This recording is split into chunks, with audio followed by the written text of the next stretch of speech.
So there is an elephant in the room that I kind of want to tackle before I really dive into the nitty-gritty of this week's chapter of My Hero Academia.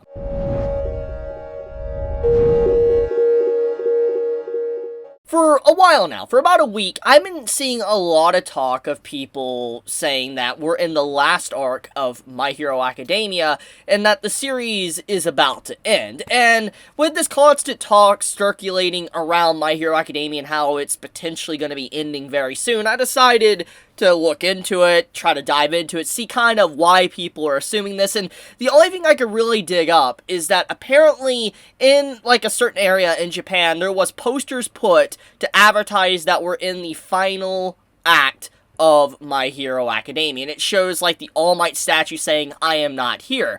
Now, when I see this, I'm like, okay, I now see why people are saying that, but at the same time, typically, when a series is entering into its final segment, its final arc, etc., usually there's a huge announcement. You have it to where the mangaka announces it in that chapter. And this is something that has been tradition for ever since, I think, the inception of manga in general. Like, you've seen it from, let's say, Dragon Ball, you've seen it from Naruto, you've seen it from Bleach, you've seen it from One Piece, like we've had, like, Oda talk about, we've seen it from, Gintama, the list goes on. You have people that have mentioned that, like, oh, we're in the final arc, and the mangaka even states that they're in the final arc, and I understand why people would say that we're in the final, section of My Hero Academia, especially when you look at the content that we've been getting into. But when I look at how there's posters and advertisements, like, somewhere in Japan that is saying, like, we're in the final act, I'm like, this seems like clickbaity, misleading advertisement for My Hero Academia. And I'm like, okay, fine, we might be in the last,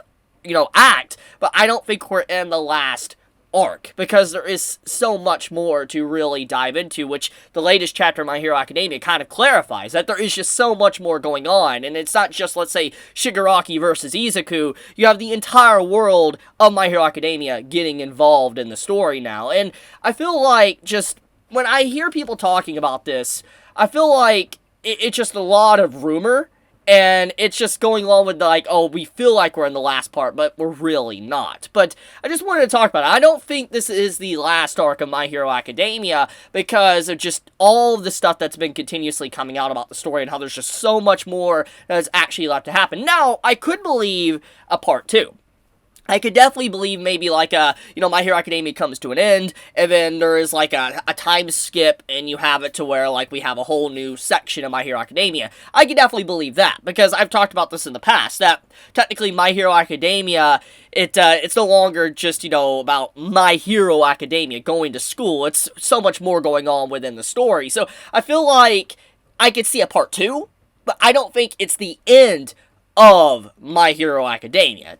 Okay, I wanted to get that 2 cents out of the way, because I've been just seeing so much talk about it that I really wanted to comment on the discussion. So, anyways, this chapter of My Hero Academia, the latest chapter that came out today, it reveals a lot. There is so much world building, it's kind of ridiculous, which goes along with my thoughts I just made.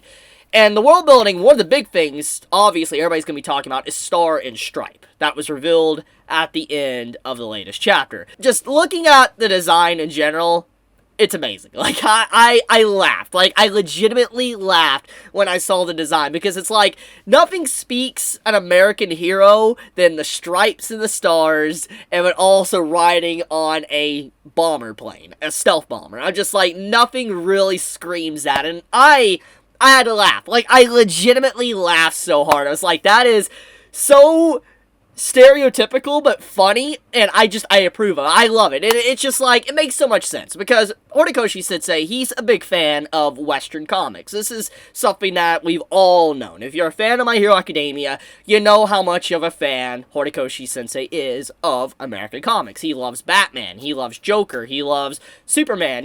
We've seen it constantly. These different heroes and stuff that he's referenced throughout his story, he's a big fan.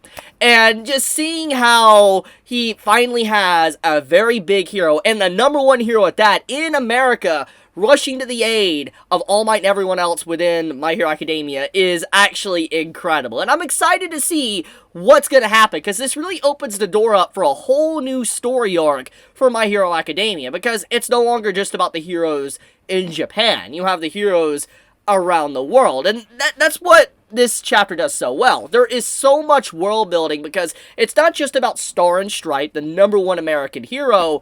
It's also about all the other nations and showcasing their dependency on heroes, showcasing how there is so much else going on around the world, so many different crime syndicates that need to be dealt with. It's not just an all-for-one problem. There is other evil villains that are also causing a lot of mayhem and havoc in other parts of the world. Even if All for One is kind of infiltrated different segments around the world, he isn't the #1 villain.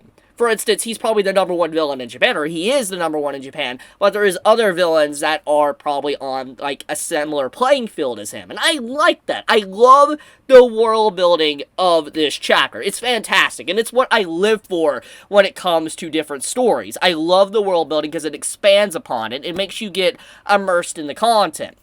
It's one of the big things that Horikoshi-sensei has been very good at. He's always been really good at making the world very believable. We've seen often, many times, where, like, you have, like, the media and stuff that is showcased within My Hero Academia and how it has a very prevalent role. Like, it's very important, and you see how these characters are focused on off-screen, and we've seen that. And I like how, once again, we have other things going on around the world in the different circumstances, and why maybe some of them are not able to instantly rush over to Japan and actually help them with their current ongoing crisis with All for One. Which, yeah, I like that. I like the viewpoint and just the showcasing of dependency of heroes as well on other parts of the world. It's not just a Japan exclusive problem going on. There's other heroes that are just like that. For instance, Star and Stripe, which, let's talk about, her. So, she is apparently the student of All Might. Now, this is a huge bombshell for a variety of reasons. And that is because, why didn't All Might give Star and Stripe One for All? That is what I'm curious about. Because when you think about the context of the story, everything that we've known up to this very point, All Might was searching for a successor. And he gave One for All to Izuku, not because of he handpicked Izuku, it came by chance, luck, and Izuku got it. And now knowing about Star and Stripe, it makes me wonder, why did All Might not give Star and Stripe the quirk? Now, obviously, there could be a simple answer to this. It's because she's an American hero, and she's technically not affiliated with the problems that is All for One in Japan. That makes the most logical sense politically, if you think about just the subject at hand, and I can believe that. That really does make a lot of sense. The thing, though, is that how much does Star and Stripe know about All Might? That is another thing, because knowing now that All Might was a teacher and that Star and Stripe was a student of All Might, makes me wonder if she actually knows about, One for All for One, or was she kept out of everything and is unaware of all that? I'm super curious, but whatever the case may be, I feel like it's going to be a very interesting interaction seeing Star and Stripe interacting with All Might and also Izuku, which would be very crazy if, in fact, Star and Stripe dies to Shigaraki / All for One. Now, hear me out. The reason why I'm saying this, if she dies, it would definitely upset